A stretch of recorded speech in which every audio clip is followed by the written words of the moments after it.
প্রয়াত হলেন বাংলা হিন্দি ছবির জনপ্রিয় অভিনেত্রী।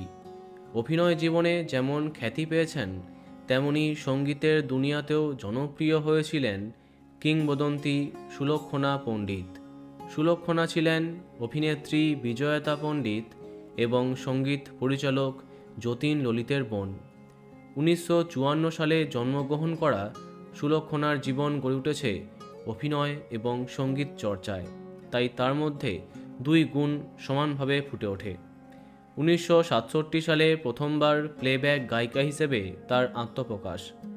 1975 সালে সংকল্প ছবির বিখ্যাত গান তু হি সাগর হ্যায় তু হি কিনারা তাকে সেরা গায়িকার খ্যাতি এনে দেয়। শুধুমাত্র গান নয়, অভিনয়ে প্রতিভার প্রদর্শন করেছেন তিনি। উলঝান, সংকোচ, আপনাপান, হেরাফেরি প্রভৃতি অনেক ছবিতে কাজ করেছেন সুলক্ষণা পণ্ডিত। এক সময় কোটি টাকার সম্পত্তির মালিক হলেও শেষ বয়সে আর্থিক সমস্যার সম্মুখীন হয়েছেন তিনি। সারা জীবন অবিবাহিতা থেকেছেন সুলক্ষণা দেবী। অভিনেতা সঞ্জীব কুমারের সাথে তার সম্পর্কের কথা বারংবার কানে আসে। আশ্চর্যজনকভাবে 6ই নভেম্বর অর্থাৎ সঞ্জীব কুমারের মৃত্যুর দিনই প্রয়াত হলেন তিনি।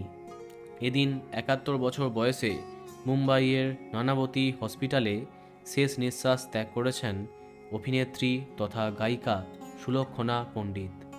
বলা বাহুল্য, ওনার মৃত্যুর খবরে বিনোদন দুনিয়াতে শোকের ছায়া। তো বন্ধুরা, এখন তোমার কি মন্তব্য কমেন্টে জানাতে পারো। আর এই রকমই আরও অনেক ভিডিও পেতে সাবস্ক্রাইব কারেন্ট বস। ধন্যবাদ।